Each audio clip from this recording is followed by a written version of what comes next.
75 साल हो गए हैं भारत को आजाद हुए, फिर भी भारत से जातिवाद गया नहीं है। ये मानसिकता दिखाती है कि वो व्यक्ति समझता है उस व्यक्ति को कि आज भी तुम मुझसे दबे कुचले हो, तुम उसी लायक हो, तुम हमारे पेशाब में होने लायक हो।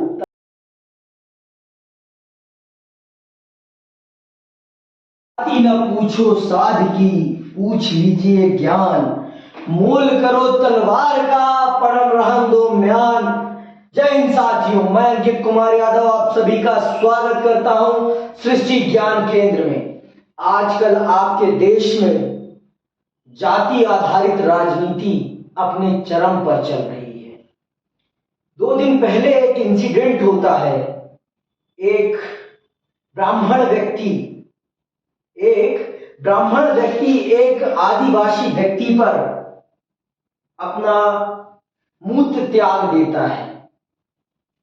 आप स्वयं सोचिए ये क्या है, ये किस प्रकार का समाज हम निर्मित कर रहे हैं।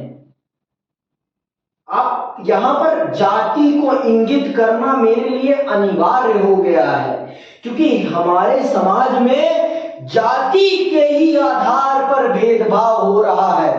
आज माननीय शिवराज चौहान जी उस व्यक्ति के पांव धोते हैं। मैं एक सवाल करता हूं कि पांव धोने की नौबत ही क्यों आई? अगर आप उसे इतना शिक्षित कर देते, अगर आप उसे इतना सामर्थ्यशाली बना देते, तो वो व्यक्ति, जिस व्यक्ति ने उसके ऊपर अपना पेशाब त्यागा, उसकी हिम्मत नहीं पड़ती कि वो उसके ऊपर पेशाब त्याग सकता, अगर उसे अपने संवैधानिक अधिकारों के बारे में पूर्ण रूप से पता होता। लेकिन हमारी सरकारें एक टेम्परेरी लीपापोती करना बहुत अच्छे से जानती हैं, लेकिन एक सही रूप में जिसे कहते हैं निवारण करना, वो नहीं जानती। हाँ, मैं जानता हूं मध्य प्रदेश में चुनाव आ रहा है, और मध्य प्रदेश में चुनाव आ रहा है तो मध्य प्रदेश की सरकार को, शिवराज सिंह चौहान साहब को इस प्रकार के हो रहे गलत कामों पर अपनी प्रतिक्रिया देना अनिवार्य हो गया है। मैं तो सिर्फ ये चाहता हूं कि आप इस प्रकार की समस्याओं पर प्रतिक्रिया नहीं, इस प्रकार की समस्याओं को समाप्त करें। आज 75 साल हो गए हैं भारत को आजाद हुए, फिर भी भारत से जातिवाद गया नहीं है। ये मानसिकता दिखाती है कि वो व्यक्ति समझता है उस व्यक्ति को कि आज भी तुम मुझसे दबे कुचले हो, तुम उसी लायक हो, तुम हमारे पेशाब में होने लायक हो। तभी तो उसने ये कुकर्म किया। ये उसकी विचारधारा को दिखाता है। और एक सवाल और भी है मेरा अपनी सरकारों से। एक व्यक्ति गलत करता है तो उसके परिवार को दंड क्यों दिया जाता है? मुझे ये समझ में नहीं आता। उसने गलत किया तो आपने तुरंत न्याय करने के चक्कर में उसके घर को तोड़ दिया। ये कहां का न्याय है? ये कौन सी किताब का न्याय दे रहे हैं आप देश को संविधान से चला रहे हैं, या आप सिर्फ अपनी राजनीतिक इच्छाओं की पूर्ति के लिए तत्काल निर्णय कर रहे हैं? आप संविधान का शासन स्थापित करने के लिए बैठाए गए हैं, आप तात्कालिक निर्णय लेने के लिए नहीं बिठाए गए हैं।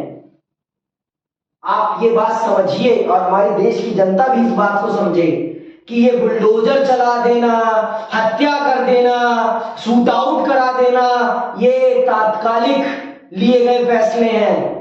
ये प्रशासन के फैसले नहीं है, ये उत्तेजना में लिए गए फैसले हैं। प्रशासन का फैसला वो होता है जिससे कि आगे आने वाले समय में अपराध ही ना हो, ऐसी नजीर प्रस्तुत की जाए, ऐसा दंड दिया जाए कि कानून का शासन स्थापित हो, जनता के बीच में कानून पर विश्वास स्थापित हो कि मेरे साथ अगर कुछ गलत होगा तो मुझे कानून न्याय दिलाएगा। ये कोई न्याय नहीं है जो हमारी सरकारें आज कर रही हैं कि गलत कोई और करे, बुलडोजर चला दो उसके घर पर। सर्वप्रथम आप शिक्षा को क्यों बढ़ावा नहीं दे रहे हैं? मुझे ये नहीं समझ में आता। आप शिक्षा बढ़ाएं, रोजगार दें, लोगों के हाथों को सशक्त करें, कोई किसी पर अपराध नहीं कर पाएगा। ये जो जातिवादी मानसिकता है ये अपने आप टूट जाएगी। ये टूटेगी तब जब व्यक्ति का आर्थिक सशक्तिकरण होगा। आर्थिक सशक्तिकरण ही एक वो माध्यम है जिसके माध्यम से हम इस रूढ़िगत सोच से बाहर निकल पाएंगे। और अगर आप सच में समाज को रूढ़िगत सोच से बाहर निकालना चाहते हैं, माननीय मुख्यमंत्री साहब, माननीय प्रधानमंत्री साहब, तो देश को आर्थिक रूप से सशक्त करने की तरफ बढ़ाइए, ना कि बुलडोजर चलाने की तरफ ले जाइए। बुलडोजर वाली राजनीति न्याय की राजनीति नहीं है, संविधान की राजनीति नहीं है। ये सिर्फ आप अपने तात्कालिक फायदे की राजनीति कर रहे हैं और ये सब जानते हैं कि ये तात्कालिक फायदे की राजनीति है। लेकिन हमारे ही लोग इसे कहेंगे ये तो न्याय है। अरे जिस दिन आपके साथ ये घटेगा ना, उस दिन आपको भी ये अनुभव हो जाएगा कि गलती किसी और ने की, घर तोड़ दिया गया पूरे परिवार का। ये कैसा न्याय है? ये कैसा न्याय है? ये समझ में आएगा, जब तक खुद पर बीतती नहीं है तब तक समझ में नहीं आता। मेरा उससे कोई वास्ता नहीं है, मैं सिर्फ संविधान की बात कर रहा हूं। उस संविधान की बात कर रहा हूं जिस संविधान के अनुसार आज से 75 साल पहले इस देश को चलाने की बात कही गई थी, जो 26 जनवरी 1950 को लागू किया गया था। और हमने सबक ली थी कि हमारा देश इस संविधान के रास्ते पर चलेगा और सबको न्याय दिलाएगा। मैं उस संविधान की बात कर रहा हूं। मैं एक विद्यार्थी हूं और मैं जब इस प्रकार की राजनीति को देखता हूं तो मेरे मन में एक सवाल उठता है कि मेरा देश किस रास्ते पर जा रहा है। मेरा देश किस रास्ते पर जा रहा है? क्या एक तात्कालिक फायदे के लिए देश के संविधान के रास्ते को ही बदल दिया जा रहा है? ये कहां से सही है? आप सोचें इन प्रश्नों को और सोचें और अपनी सरकार से सवाल पूछें।